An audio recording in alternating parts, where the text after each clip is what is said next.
যে কোনো মুহূর্তে বাংলাদেশে শেখ হাসিনা ফিরে আসতে পারেন, এরকমই একটি সম্ভাবনাময় তথ্য আমাদের সামনে এসেছে। এখন হাসনাত, সার্জিস, নাহিদ, আসিফ সহ এই উপদেষ্টা পরিষদের ভাগার সময় হয়ে আসছে। কেন?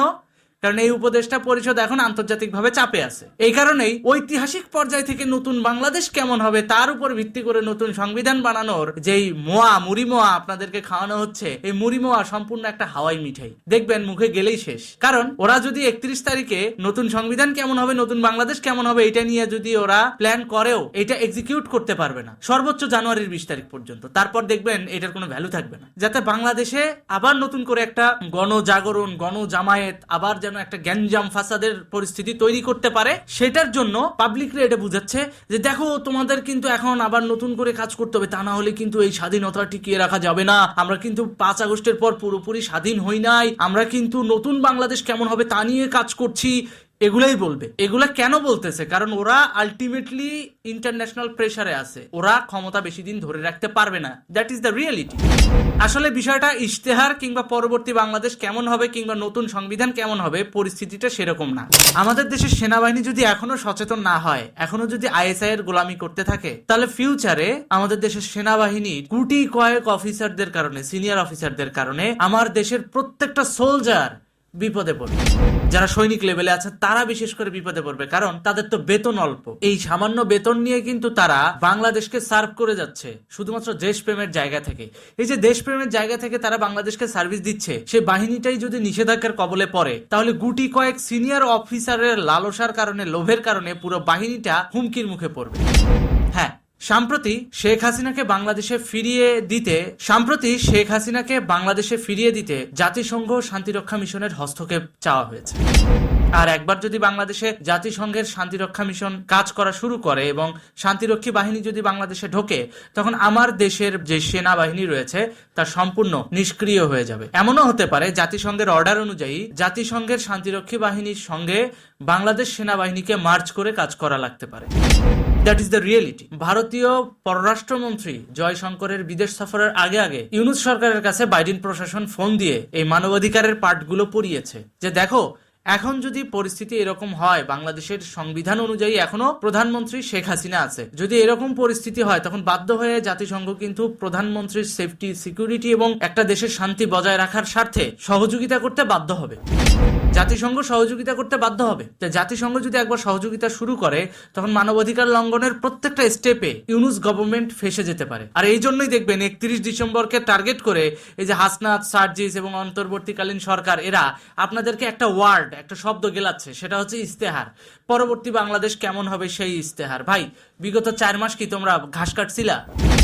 বিগত 4 মাস তোমরা এই ইশতেহার দিতে পারো নাই কেন বা দেও নাই কেন? কারণ এই কারণে দিতে পারো নাই, বাংলাদেশের একটা সংবিধান রয়েছে। তো যখন তোমরা এই যে ইশতেহার, উল্টাপাল্টা কি ওয়ার্ড ইউজ করে সেগুলোকে দিয়ে তোমরা যখন পরিকল্পিতভাবে প্রেস কনফারেন্স করে স্ট্যান্ডবাজি করো যে হ্যাঁ বাংলাদেশের পরবর্তী ধাপ কি হবে, পরবর্তী বাংলাদেশ কেমন হবে, এই ধরনের একটা রূপরেখা বেস করে আমরা নতুন সংবিধান করতে চাই, 72-এর সংবিধান ছুঁড়ে ফেলে দিতে চাই, তখন আমরা কি বুঝি না যে তোমরা আসলে কোন চাপে পড়ে এই বায়নাগুলো ধরতেছো? আমরা বুঝি না? তখন আমরা বুঝি না তোমরা আসলে কোন চাপে পড়ে এই বায়নাগুলো বা এই বুলিগুলো আওড়াচ্ছ। কারণ প্রকৃতপক্ষে জাতিসংঘের শান্তিরক্ষা মিশন আইসা তো লিগ্যাল জিনিসটা দেখবে। আর যখন লিগ্যাল জিনিসটা দেখবে শান্তিরক্ষী বাহিনী, যে বাংলাদেশের সংবিধান অনুযায়ী এখনো প্রধানমন্ত্রী শেখ হাসিনা, তখন স্বভাবতই তোমাদের পিঠের চামড়া থাকবে না। তখন শান্তিরক্ষা মিশনের ওই সমস্ত সেনা অফিসাররা তোমাদেরকে ইচ্ছামতো কেলাবে। আর এই কারণেই তোমরা ভয়ে পড়ে তড়িঘড়ি করে 72-এর সংবিধানকে ছুঁড়ে ফেলে দিয়ে নতুন সংবিধান বানানোর জন্য জাতীয় ইশতেহার ঘোষণা করবা 31 তারিখে, আর পাবলিক সেটা মাইনে নিবে। এতই সোজা, এত সস্তা না। কোন ভিত্তিতে সংবিধান বানাবা? দেশে কোনো পার্লামেন্ট নাই, কারণ বিগত সংবিধান অনুসরণ করে তোমাকে নতুন সংবিধান যদি তুমি করতেও চাও, সাংবিধানিকভাবে, গণতান্ত্রিকভাবে তোমাকে আগের সংবিধানের নিয়ম অনুযায়ী সেটা করতে হবে। আদারওয়াইজ তোমরা যদি নতুন করে সংবিধান বানাইতে চাও, তাহলে বাংলাদেশের পতাকা চেঞ্জ করতে হবে, বাংলাদেশের নাম চেঞ্জ করতে হবে, তখন তোমরা আরো বেশি বিপদে পড়ে যাবা। তোমরা যে প্রকৃতপক্ষে পাকিস্তানের আইএসআই এর প্রেসক্রিপশনে চলতেছো, তখন এই বিষয়টা কিন্তু পরিষ্কার হয়ে যাবে। তো ব্যাপারটা বোঝা গেল? মন চাইলাম আর বলে দিলাম যে বাংলাদেশের নতুন সংবিধান হবে, এত সস্তা না। ওইটা দিয়ে তোমরা যতদিন ক্ষমতায় থাকবা ততদিনই তোমরা ইউজ করতে পারবা, সেটাও জানুয়ারির 26 তারিখ পর্যন্ত সর্বোচ্চ। তারপর এই সংবিধান তোমাদের এই যে 31 ডিসেম্বরের ইশতেহার দেওয়া যে সংবিধান, এটা কোনো কাজে লাগবে না, ঘন্টা লাগবে। ঘন্টা। কেন বলছি ঘন্টা? কারণ এই ঘন্টা সেই ঘন্টা যেটা তোমাদের ব্যান্ড বাজাবে। এই ব্যান্ডটা কিভাবে বাজাবে আমি বলি, আরেকটু এক্সপ্লেইন করি। এখন বাংলাদেশের প্রত্যেকটা ক্যান্টনমেন্টে আইএসআই এর যে স্ট্রং ঘাঁটি রয়েছে না, ভবিষ্যতে শান্তিরক্ষা মিশন যখন বাংলাদেশে কাজ করা শুরু করবে এবং শান্তিরক্ষী বাহিনী যখন বাংলাদেশে আসবে, তখন বাংলাদেশে তারা সবার আগে গুপ্তচর বৃত্তিটাকে ধ্বংস করবে। একবার যদি শেখ হাসিনা মুখ ফুটে বলে যে এই যে আইএসআই এর গুপ্তচররা বাংলাদেশের শান্তি বিনষ্ট করার জন্য কাজ করতেছে, বাংলাদেশের অধীনে থেকে, বাংলাদেশের সার্বভৌমত্বের অন্তর্ভুক্ত থেকে তারা বাংলাদেশ বিরোধী কর্মকাণ্ড চালাচ্ছে এবং বাংলাদেশের সংবিধান তাদের দ্বারা সুরক্ষিত নয়, তখন স্বভাবতই আইএসআই এর ঘাঁটি কিন্তু তখন ক্যান্টনমেন্টে থাকবে না। তখন শান্তিরক্ষা বাহিনী তাদের স্টেপ কিন্তু নিবে শেখ হাসিনার কথায়। তখন তোমাদের ইস্তেহার কিন্তু কোনো কাজে লাগবে না। তো অতএব তোমরা যে ইশতেহারের নাম করে 31 তারিখ যে পাবলিককে যে বোকা বানানোর জন্য যেই পড়া খাওয়াইতেছো, পড়া পানি খাওয়াইতেছো, এই পড়া পানি কোনো কাজে লাগবে না, এই কান পড়া কোনো কাজে লাগবে না। এগুলা খালি টিআরপি বাড়ানোর জন্য মিডিয়ার কিছু কামাই টামাই হবে, এই ভিউ বাড়বে, একটু আলোচনা সৃষ্টি হবে, এগুলা, এর বাইরে কিছু হবে না। সর্বোচ্চ বললাম না জানুয়ারির 26 তারিখ, তারপর তোমাদের এই ইশতেহার কোনো কাজে লাগবে না। কারণ এখন বাইডেন প্রশাসন ফোন দিচ্ছে, বাইডেন প্রশাসনের নিজেরই তো মেয়াদ আছে মাত্র জানুয়ারির 20 তারিখ পর্যন্ত। তো মানবাধিকারের পার্ট যদি বাইডেন প্রশাসন ইউনূস সরকারকে পড়ায়ও, ওটা জানুয়ারির 20 তারিখ পর্যন্ত। তারপর নতুন গভর্নমেন্ট আইসা যখন জাতিসংঘ শান্তিরক্ষা বাহিনীর হস্তক্ষেপ কামনা করবে, একই সাথে ইউনাইটেড নেশনকে সাথে নিয়ে যখন বাংলাদেশ পরিস্থিতি নিয়ন্ত্রণে আনবে, তখন তুমি হাসনাত, তুমি সার্জিস, তোমরা কোথায় যাবা? এতই সহজ, মন চাইলে আমার সবকিছু করে দিলাম। কোন জায়গাটায় তোমরা আগুন লাগাইতে বাকি রাখছো?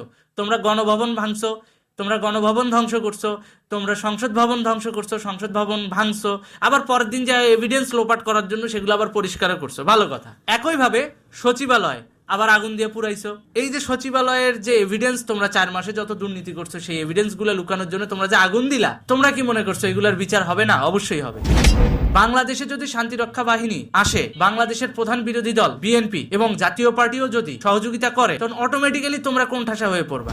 তোমরা সর্বোচ্চ জানুয়ারির 20 তারিখ পর্যন্ত বাইডেন প্রশাসনের কথায় লাফাইতে পারবা, তারপর পারবা না। সুতরাং তোমরা 31 তারিখে কি ইশতেহার ঘোষণা করবা, না নতুন সংবিধান করবা, কি বালসাল করবা, করো, তোমরা কোনো সমস্যা নাই, তোমরা করতে থাকো। আমরা জানুয়ারি পর্যন্ত কানে তুলে দিয়ে আসি, সমস্যা নাই। ফেব্রুয়ারির প্রথম সপ্তাহে ওই যে ভালোবাসা দিবসে তোমাদেরকে ভালোবাসা দেওয়ার জন্য আমরা তৈরি আছি, সমস্যা নাই তো। তোমাদেরকে আমরা কাছে থেকে ভালোবাসা দিব। যে ডিমগুলা তোমরা আদালতে মারছিলা না, সেই ডিমগুলা তোমাদেরকে আমরা মারবো আদালত প্রাঙ্গণে, এটা বলে রাখলাম। কারণ বাংলাদেশের স্বাধীনতা নিয়ে তার টান দিছো তোমরা, বাংলাদেশের সার্বভৌমত্ব নিয়ে টান দিছো তোমরা, তোমাদের কোনো মাপ নাই।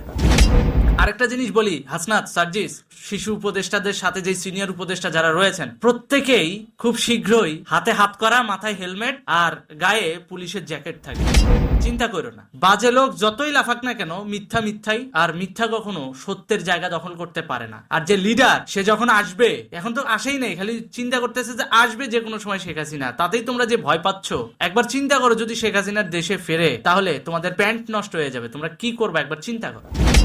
আরেকটা জিনিস আছে, সেটা হচ্ছে যেটা বলতে চাচ্ছিলাম, ইতিমধ্যে কিন্তু জাতিসংঘ থেকে সেনাবাহিনীকে বাংলাদেশের পরিস্থিতি সম্পর্কে জানাতে বলা হয়েছে। একই সাথে শেখ হাসিনার যে পদত্যাগপত্র, সেটাও চেয়ে পাঠিয়েছে। যদিও এই বিষয়গুলো বাংলাদেশের মিডিয়া আসতেছে না, কারণ মিডিয়া এখন প্রকৃতপক্ষে এই অন্তর্বর্তী সরকারের সিন্ডিকেট দ্বারা নিয়ন্ত্রিত। তো যেখানে গণমাধ্যমেরই স্বাধীনতা নাই, সেখানে সত্য বললেও 2 দিন পর দেখবেন ওই যে ফ্যাক্ট চেক আর রিউমার স্ক্যানার নামক কিছু পেইড এজেন্সি আছে, তাদের মাধ্যমে আপনাদের কাছে ভুল ইনফরমেশনটাকেই পাস করবে। কারণ সবকিছু নিয়ন্ত্রণ তো এখন এই সন্ত্রাসী গোষ্ঠীর হাতে। তো এই সন্ত্রাসী গোষ্ঠী যা বলবে তাই। ফ্যাক্ট চেকিং কে যদি 2 কোটি মেরে দেয়, ফ্যাক্ট চেকিং ওই সরকারের পক্ষে কথা বলবে। কিংবা অস্ত্রের মুখে জিম্মি করে যেভাবে বাংলাদেশের প্রেসিডেন্টের বক্তব্য নেওয়া হয়েছিল, সংসদ বিলুপ্ত করা হয়েছিল, ঠিক একইভাবে ফ্যাক্ট চেকিং আর এই যে কি রিউমার স্ক্যানার, এগুলো তো ছোট ছোট 2টা আইটি প্রতিষ্ঠান মাত্র, বা ছোট ছোট 2টা প্রতিষ্ঠান মাত্র, এদেরকে কি নিয়ন্ত্রণ করতে পারবে না?